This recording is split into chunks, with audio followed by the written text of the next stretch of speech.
오늘 말씀의 제목은 승리 후에 함정이 찾아오다입니다.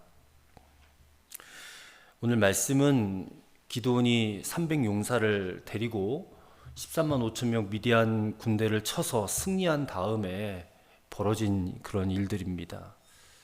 그러니까 이 참 엄청난 승리 이후에 이 기드온에게 이상한 그늘이 지금 짙어져 가고 있음을 보게 됩니다. 근데 사실 이게 또 사사기가 가는 방향이라는 거예요. 자, 7장, 지난 시간에 읽었던 7장 24절과 25절을 보십시오. 기드온이 사자들을 보내서 에브라임 온 산지로 두루다니게 하여 이르기를 내려와서 미디안을 치고 그들을 앞질러 벳바라와 요단강에 이르는 수로를 점령하라 하매 이에 에브라임 사람들이 다 모여 벳바라와 요단강에 이르는 수로를 점령하고 또 미디안의 두 방백 오렙과 스앱을 사로잡아 오렙은 오렙 바위에서 죽이고 스앱은 스앱 포도주 틀에서 죽이고 미디안을 추격하였고 오렙과 스앱의 머리를 요단강 건너편에서 기드온에게 가져왔다 했습니다. 그러니까 이들이 지금 도망치고 있는 미디안 군대를 뒤쫓아가 가지고 그러니까 이 이삭죽기를 한 거예요. 이삭죽기. 전면에 나서서 싸운 이들은 기드온과 300용사였지만 지금 이 에브라임 사람들은요, 도망치는 군대 뒤쫓아가 가지고 이 오렙과 스앱 그들을 죽이고 그 머리를 가져온 겁니다. 근데 오늘 본문 8장 1절에 보니까 이들이 기드온에게 와서 갑자기 따져요. 뭐라고 따집니까? 1절이에요. 8장 1절.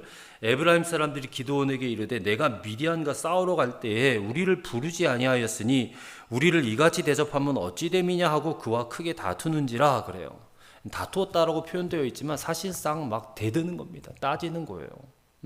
그때 미디안과 전투하러 갈 때 왜 우린 안 부르고 이렇게 뒷수습이나 시키는 거냐라는 거예요.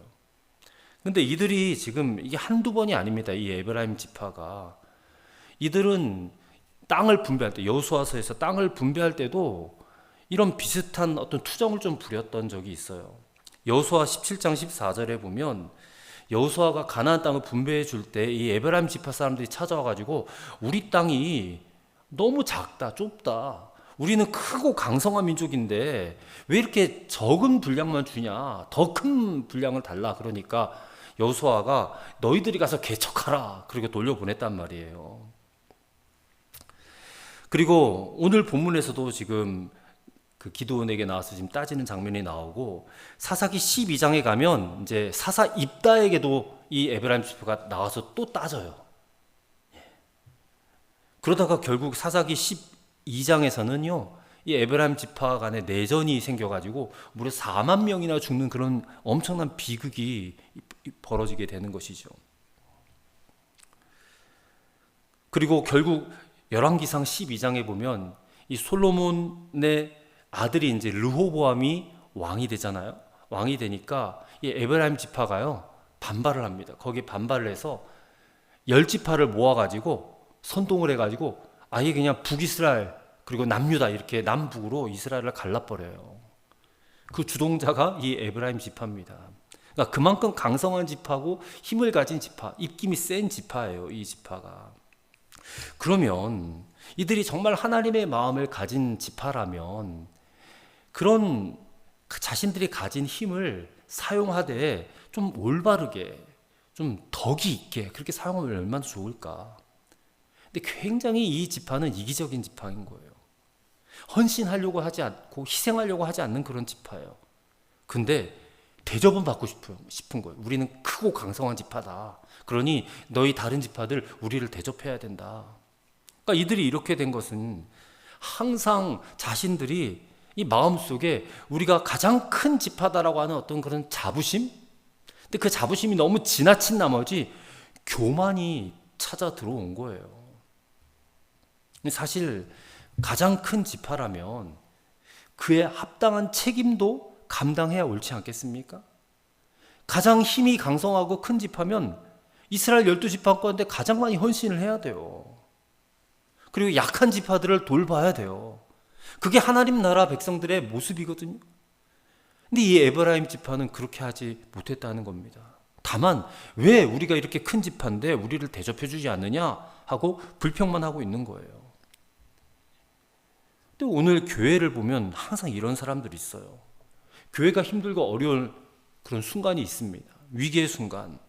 그런 순간에 좀 강하고 힘이 있는, 돈 좀 있는 어떤 그런 성도들이 교회를 위해서 좀 헌신도 하고, 그러면 참 얼마나 아름답고 덕이 되겠어요? 근데 싹 외면해요. 외면하고 무슨 논공 행상을 할 때면 나타나가지고 왜 나한테 연락하지 않았느냐, 누구 허락받고 이런 일을 하느냐, 이런 식으로 말해요. 그러니까 정작 자신들이 힘이 있고 많은 물질이 있어도요, 사람들이 가장 힘들어할 때, 교회가 어렵고 힘들어할 때 헌신하고 좀 나누고 좀 베풀고 그래야 되는데 그러지 못하고 하는 그런 에브라임과 같은 그런 사람들이 있다는 것입니다. 그런 사람들이 많으면 많을수록 교회는 점점 병들게 마련이라는 것이죠. 정말 대접받고 싶다면 앞장서서 먼저 헌신하는 것이 바른 신앙의 자세인 줄을 믿습니다. 사실 우리에게 주어진 게 하나님으로부터 주어진 거잖아요. 내 노력으로 내가 버는 게 아니고 하나님이 내게 벌 힘을 주셨고 지식을 주셨고 지혜를 주셨으니까 내게 소득으로 찾아온 거지. 그게 언제 어디 내 것이겠습니까? 그러니 내게 주어진 것은 다 하나님으로부터 주어진 것이니까 이것은 반드시 하나님의 뜻대로 흘려보내는 것이 맞거든요. 근데 나는 없다. 나는 내 것도 지금 부족하니까 나눠줄 수 없고 헌신할 수 없다라고 그런 생각을 갖는다는 거예요. 그래서 많이 가졌다고 해서 헌신을 또 많이 하는 것도 아닌 것 같아요. 사실 오히려 적게 가지신 분들이 더 많은 헌신들을 하는 것을 저는 많이 봤습니다. 어렵고 힘들수록 더 하나님 사랑하고 더 이웃을 사랑하는 모습을 보게 되는 것 같아요. 그런 작은 헌신들을 하나님께서 기뻐 받으시는 줄로 저는 믿습니다. 그래서 이 헌신이 있는 신앙생활에 기쁨이 있는 거지, 아무런 헌신도 하려 하지 않고 그냥 신앙생활이 내 안에 기쁨이 찾아오겠는가? 그렇지 않다는 것이죠. 그러니까 이 에브라임의 모습을 보면서 우리는 정말 교회나 내 주변의 다른 사람들이 힘들고 어려울 때 내가 가진 것이 비록 적다 할지라도 그들을 위해서 나를 헌신하고 또 함께 나누고 섬길 수 있는 그런 자세가 반드시 필요하다라는 생각을 해보게 되는 것입니다. 자, 그런데 이런 에브라임 지파에 대해서 기드온이 어떻게 대처하는지를 보십시오. 2절과 3절입니다. 기드온이 그들에게 이르되 내가 이제 행한 일이 너희가 한 것에 비교되겠느냐? 에브라임의 끝물 포도가 아비에셀의 만물 포도보다 낫지 아니하냐? 하나님이 미디안의 방백 오렙과 스웹을 너희 손에 넘겨 주셨으니 내가 한 일이 어찌 능히 너희가 한 것에 비교되겠느냐? 그렇게 말을 해요. 자, 그렇게 말을 하니까 그들의 노여움이 풀렸다 그러죠. 듣고 싶은 말을 들은 거예요. 지금 에브라임 지파가 기드온에게 찾아와가지고 막 생떼를 부리는 거거든요. 왜 우리를 대접하지 않았느냐? 왜 우리를 무시하냐? 그랬더니 지금 이렇게 지혜롭게 말을 해가지고 그들의 노여움을 풀게 해주는 거예요. 여기서 에브라임의 끝물포도라는 표현이 나왔고 아비에셀의 만물포도라는 표현이 나와요. 아비에셀은 기드온의 집안을 말하는 거예요. 근데 에브라임의 끝물포도, 이 끝물포도는 상품 가치가 없는 포도를 말하는 거예요. 마지막에 수확하는 포도인데 그 한물 간 포도가 기드온의 만물포도는 상품 가치가 최고인 극상품의 포도를 말하는 거예요. 근데 이 끝물포도가 만물포도보다 훨씬 더 낫다, 이런 말을 해주는 거예요.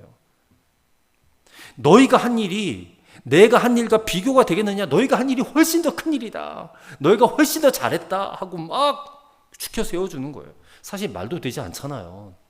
기도는 목숨 걸고 300명 용사 데리고 들어와가지고 적진에서 그냥 큰 승리를 거뒀는데 이 에브라임 지파는 겨우 패잔병으로 도망치는 사람들 추격해가지고 방백 오렙과 스웹 잡아온 거 그들 죽인 것밖에 없잖아요. 한 일이 비교가 되지 않는 것입니다. 그런데 지금 기드온이 막 축여 세워주는 거예요.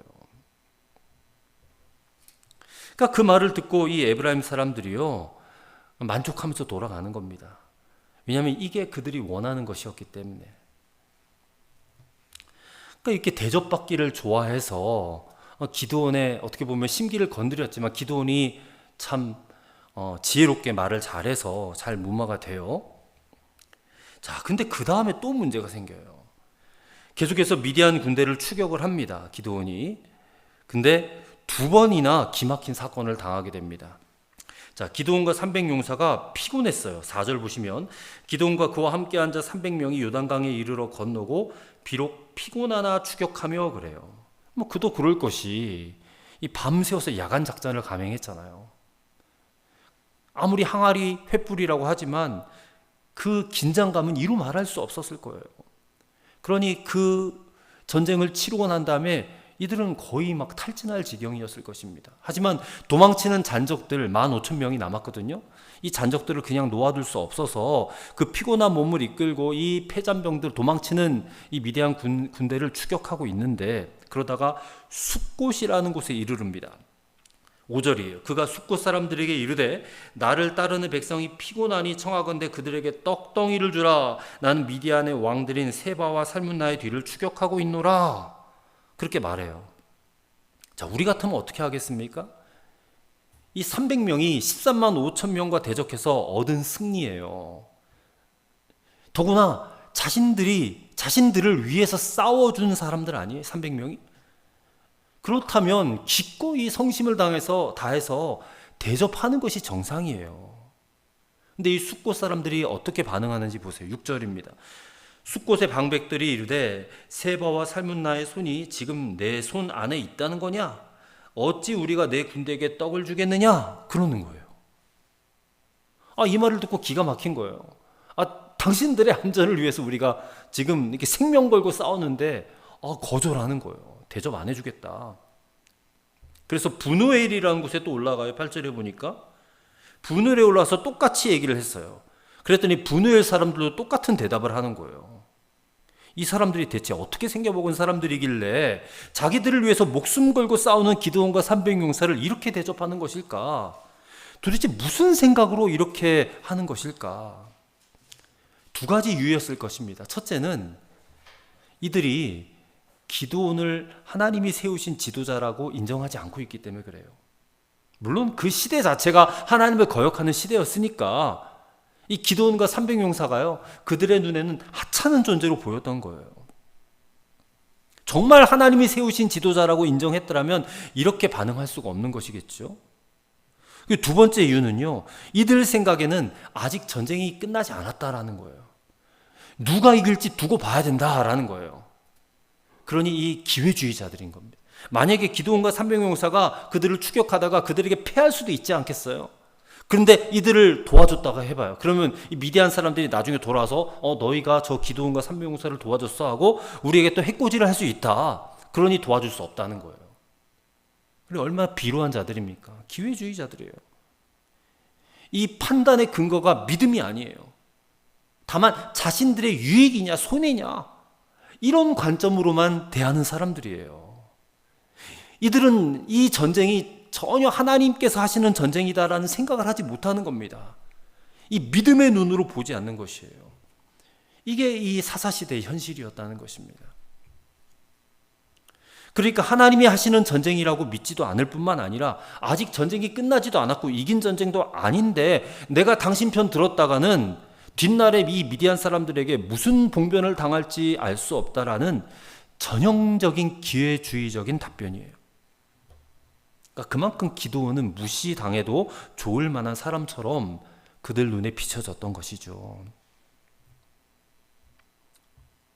그러니까 이게 참 교회 안에서도 이런 모습이 있어요.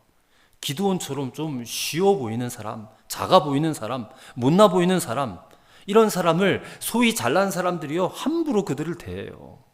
이 철저히 이기적이고 기회주의적인 태도죠. 그들은 자기들의 손익만 따지는 거예요. 그리고 정작 자기들이 해야 할 일은 하지 않는 사람들. 에브라임 사람들도 마찬가지고 이 숫곳과 분우엘 사람들도 마찬가지예요. 철저하게 유익이냐 손해냐, 나한테 유익이 되느냐 아니면 손해가 되느냐, 그거로만, 그게 자신의 가치예요. 그게 세상 가치거든요. 세상 가치. 근데 교회는 이 하나님 나라의 작은 모델 하우스잖아요. 이 교회 안에서만큼은 그런 기회주의적인 관점과 그 가치관으로 사람들을 대하거나 무슨 일을 판단하거나 그래서는 안 된다는 거예요.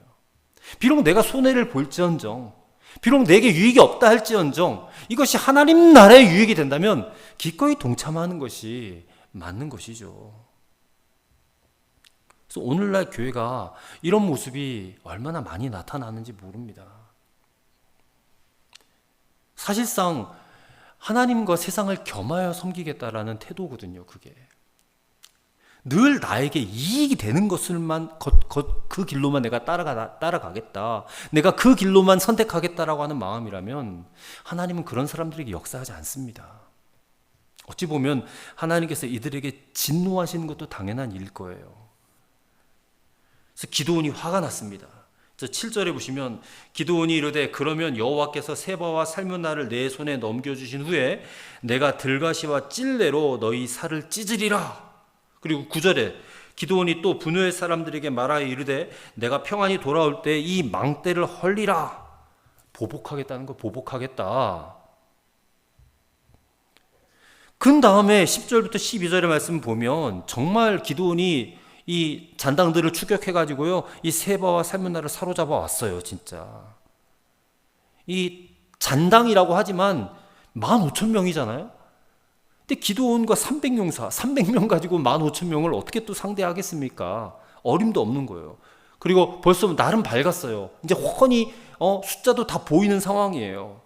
자, 그런데도 하나님께서 이 기드온과 300용사에게 함께 하여 주셔서 결국 모든 잔당을 다 소탕을 하고요. 12절의 말씀 보면 세바와 살문나가 도망하는지라 기드온이 그들의 뒤를 추격하여 미디안의 두 왕 세바와 살문나를 사로잡고 그 온 진영을 격파하니라. 하나님이 하신 거예요. 기드온의 손에 하나님이 함께 하셨다는 거예요. 그리고 돌아옵니다. 돌아오다가 13절에 보니까 14절 숫곳 사람 중 한 소년을 잡아 그를 신문함에 그가 숫곳의 방백들과 장로들 77명을 그에게 적어준지라.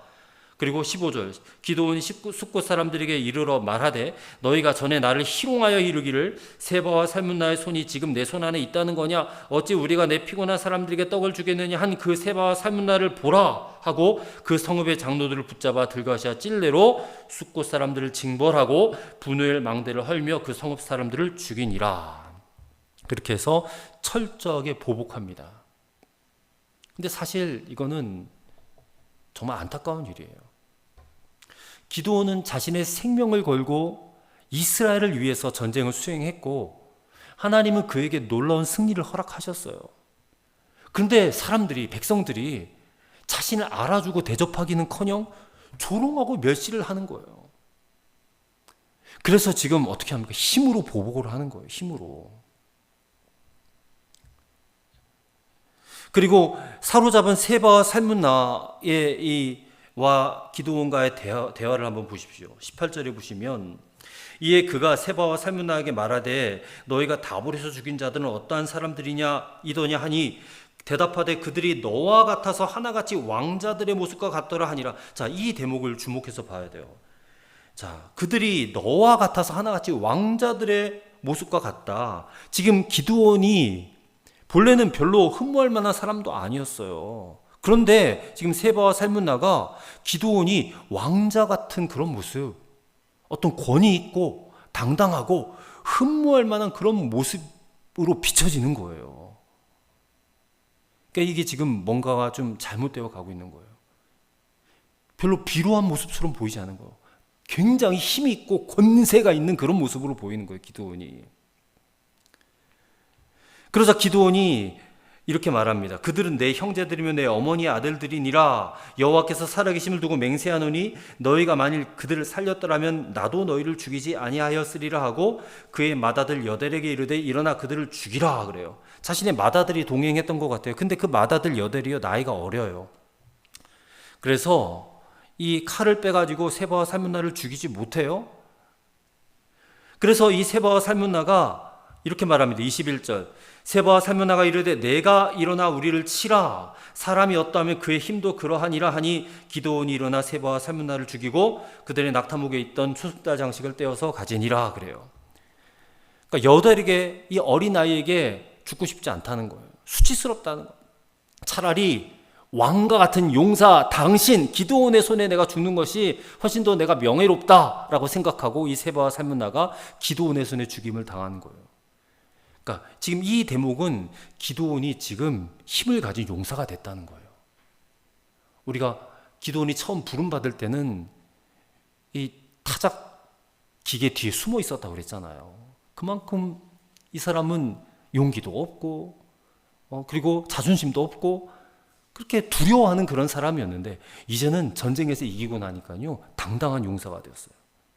그런데 그가 가진 이 힘을 그 역시도 지금 잘못 사용하고 있는 거예요. 처음에는 분명히 하나님께서 기드온을 사용하셨어요. 근데 이렇게 지금 시간이 흘러가는 과정에서 이제 그가 힘을 갖게 되자 이게 개인적인 보복으로 변질되고 있는 거예요.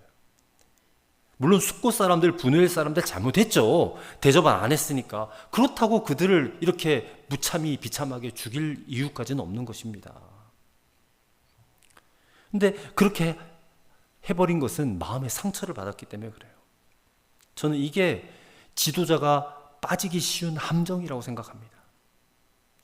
은혜도 모르고 이기적이고 기회주의적인 그런 사람들을 향한 그런 상처예요. 근데 그 상처가 그들을 좀 더 보듬어 안고 좀 사랑해주고 용서로 나아가면 좋았을 텐데, 아니 어떻게 자기 동족을 그렇게 보복합니까?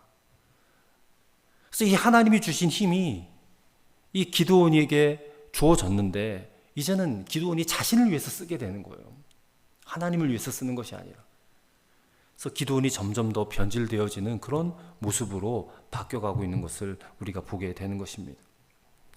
자, 에브라임 사람들에게도 이 자신들이 있는 힘을 많은 연약한 사람들을 위해서 쓰지 않고 오히려 대접만 받으려고 하는 그런 모습을 보았어요. 그게 허영입니다. 허영심입니다. 이 숫곳과 분우엘 사람들에게는 기회주의자들이 사는 모습을 우리가 봐요. 그리고 기드온은 자신이 받은 상처를 자신이 가진 힘으로 보복하는 또한 그런 모습을 보여요. 자, 이런 함정들, 우리 앞에 이렇게 함정들이 놓여 있어요. 그러면 아무 생각 없이 다니다가 그런 함정에 그냥 푹푹 빠져버리면 어떻게 되겠습니까? 그러니 항상 조심하라는 겁니다. 우리가 하나님의 백성, 하나님의 자녀가 되었지만 우리 앞에 사탄은 이런 함정들을 계속해서 파놓고 있어요.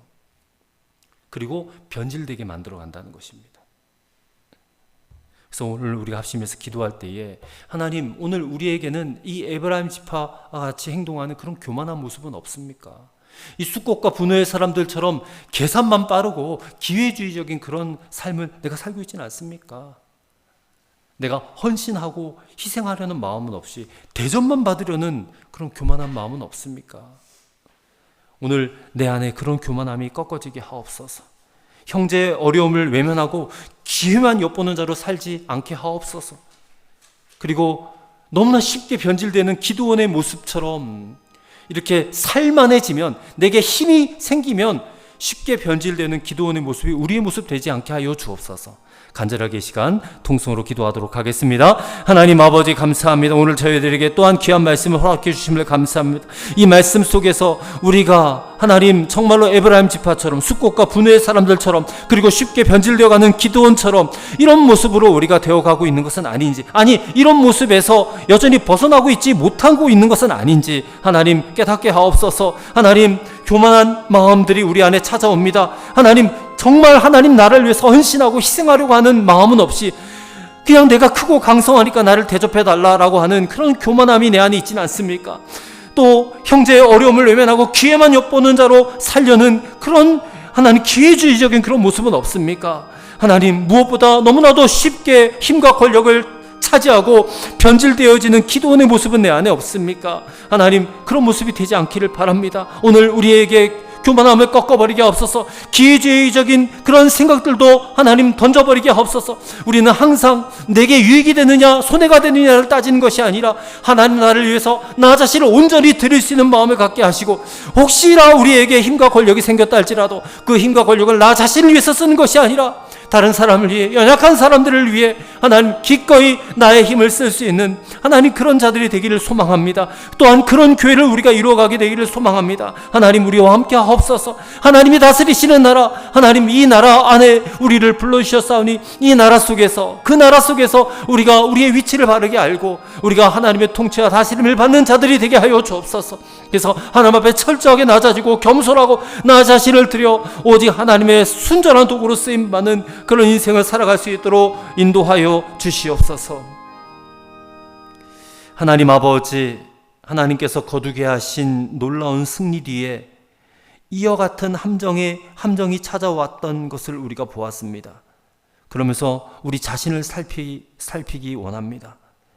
은혜도 모르고 이기적인 태도를 일삼는 이 에브라임 사람들처럼, 또 숫곡과 분노의 사람들처럼 하나님, 우리 역시 너무나 쉽게 또 너무나 빠르게 변질되어 가고 있는 것은 아닌지, 하나님, 대접만 받으려는 마음보다 먼저 하나님 나라를 위해서 헌신하고 희생할 수 있는 마음을 허락해 주옵소서.